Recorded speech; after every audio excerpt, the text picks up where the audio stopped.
Bonjour, nous voici à nouveau réunis pour ce 26e jour de confinement, ce rendez-vous quotidien. Vous êtes toujours nombreux à le suivre, donc je vous en remercie et ça encourage à la fois mon équipe qui travaille 7 jours sur 7 à cette réalisation et ça encourage aussi tous ceux qui combattent au quotidien, que ce soit les services publics, les services de santé, les services de sécurité, ça les encourage, donc c'est un beau message qu'on envoie pour la réalisation de leur travail dans cette lutte contre le Covid-19. La journée d'hier a été relativement calme, nous avons eu quelques verbalisations, un peu moins que la journée de la veille. Il faut rester vigilant, respecter les règles de confinement, d'éloignement et surtout avoir les attestations. J'en parlais ce matin avec la police nationale qui contrôlait le marché. Les attestations doivent être remplies et complètement remplies, donc bien indiquer l'heure de sortie, même si on est dans la case pour se procurer les biens alimentaires, les biens de première nécessité, et même si on n'est pas tenu à une durée limitée d'une heure, il faut indiquer l'heure de sortie, donc que l'attestation soit correctement remplie. Hier, la police nationale et municipale est intervenue encore une fois sur des violences intrafamiliales. Donc c'est l'occasion de rappeler que ces périodes de confinement sont difficiles par la promiscuité, peut-être par la tension, par le fait que nous sommes obligés de rester enfermés. Donc restez vigilants, restez solidaires, n'hésitez pas à appeler le 17, à aller chez le pharmacien pour révéler quelques situations délicates. Bref, utilisez les outils qu'on a mis à disposition pour éviter que des drames se produisent dans le cadre familial. Et puis on a eu la satisfaction, nous avions quelques imbéciles, comme nous avons assez fréquemment malheureusement, qui jugeaient pertinent de mettre le feu à des cabanes de pompiers. On a eu la satisfaction que la police nationale, dans le cadre de son intervention, les appréhende et donc puisse prendre des sanctions qui les concerneront dans un avenir proche. C'est des mineurs, donc c'est souvent les parents qui vont être amenés à payer. Sur la situation sanitaire, donc nous sommes toujours dans une situation plutôt de plateau, pour reprendre les mots de la communication nationale. Notre nombre de personnes hospitalisées est passé de 26 à 27, donc une situation sous contrôle. En réa, nous avons diminué, nous avons une personne de moins en réa. Nous avons en unité Covid à peu près 19 personnes, ça fluctue en fonction des tests, et nous avons 9 personnes qui sont revenues soignées du dispositif Covid. Et nous avons toujours, et c'est une satisfaction, 0 décès sur le département du Cantal. Par ailleurs, sur les EHPAD, nous sommes toujours dans la même situation de 0 résidents d'EHPAD testés positifs au Covid. C'est là aussi une satisfaction. Nous avons, nous le savons, une nouvelle procédure qui s'applique aujourd'hui de tests dans les EHPAD. Si un personnel est testé positif, tout le personnel est testé. Si nous avons un résident testé positif, tous les résidents sont testés. Bref, il y a bien cette nouvelle procédure qui est mise en œuvre. C'est une procédure qui est efficace, mais le confinement aussi en chambre est efficace. Et je voudrais, puisque je vois qu'au niveau national, on s'interroge pourquoi le Cantal a une situation aussi bien maîtrisée. C'est vrai que nous avons l'éloignement, c'est vrai aussi que nous avons des aînés, mais je rappelle que si nous réfléchissons sur les chiffres ramenés au nombre d'habitants, nous avons autant de personnes en unité Covid réanimation que la moyenne nationale. Simplement, je crois qu'on peut se féliciter de l'efficacité de la cellule de crise qui a été mise en place pour gérer cette situation, sous pilotage de l'hôpital, de cette cellule de crise, donc de M. Kunz, du docteur Pradel, de tous les partenaires de cette opération, que ce soit l'hôpital de Saint-Flour, l'hôpital de Mauriac, l'hôpital d'Aurillac, Donc ce travail qui est fait avec beaucoup d'efficacité fonctionne très bien et particulièrement bien dans le Cantal. Quand une mesure est décidée, par exemple de confinement dans les EHPAD, elle est appliquée immédiatement sur tout le département. Donc des résultats qui sont bons dans le Cantal.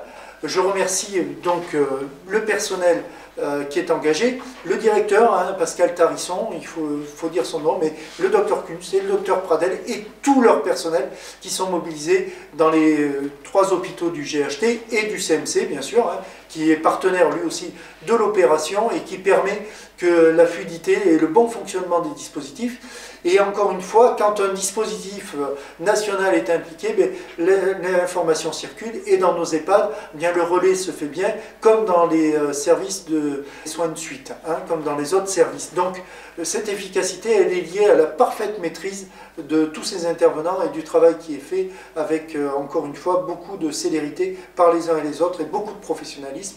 Donc c'est une des explications de la bonne situation de notre département. Sur le point réglementaire, nous avons eu une information, une communication du gouvernement sur l'inutilité du nettoyage à l'eau de Javel des rues. Hein. On nous a dit que ce n'était pas pertinent hein, parce que ce nettoyage ne portait ses effets que sur une durée limitée. Il y avait des conséquences sanitaires qui pouvaient être parfois dramatiques en termes d'écologie et pour un résultat très marginal par rapport au Covid-19. Donc je crois que nous resterons, et nous restons d'ailleurs sur la ville d'Aurillac sur un nettoyage fait par la balayeuse traditionnelle qui porte les mêmes résultats et la même efficacité. Sur le 3e point, la solidarité, j'avais aujourd'hui le marché, donc nous communiquons quelques images de ce marché couvert. Dire qu'il y a eu, alors ce marché c'est un drive de nos producteurs, de nos marchands hein, du marché couvert. Nous avons eu presque 1100 commandes, donc autant dire que les clients ont répondu présents. C'est important de soutenir nos commerçants. Ah oui, c'est très important, oui. Oui, parce que nous, c'est saisonnier. Quand la saison est terminée, après... donc là, non, on est vraiment content que ça ait pu reprendre. Voilà, c'est très très bien. La situation est difficile pour les producteurs, difficile pour les commerçants.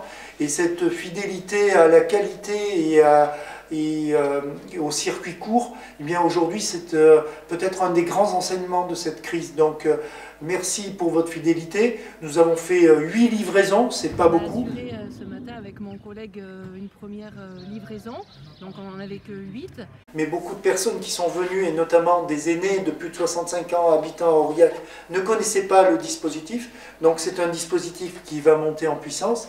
Bref, le marché couvert a bien fonctionné, tout en respectant, et je tiens à le signaler, puisque la police nationale était présente, et pour faire taire les éventuelles polémiques que certains se plaisent à allumer sur les réseaux sociaux, tout en respectant les règles de confinement et d'éloignement. La vidéo permet de constater, nous ne sommes pas sur une place de marché bondée, comme on pourrait le laisser entendre en présentant des places parisiennes, mais nous sommes sur une situation sous contrôle. Je voulais aussi présenter une vidéo qui nous a été faite par le personnel de l'EHPAD de Limagne. C'est une vidéo donc, de l'unité Alzheimer, c'est une unité qui est particulière.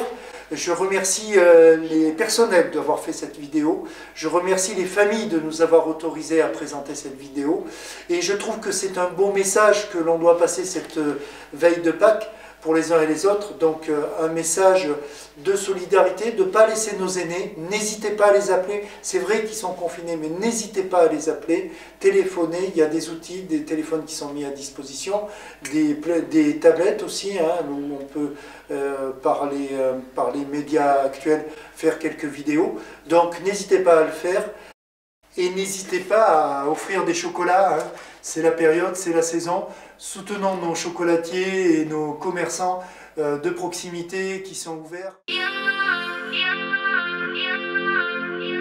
Laurent vient de décider, c'est encore un jour à jouer pour rien. Mais je ne vais pas renoncer, j'ai l'aventure à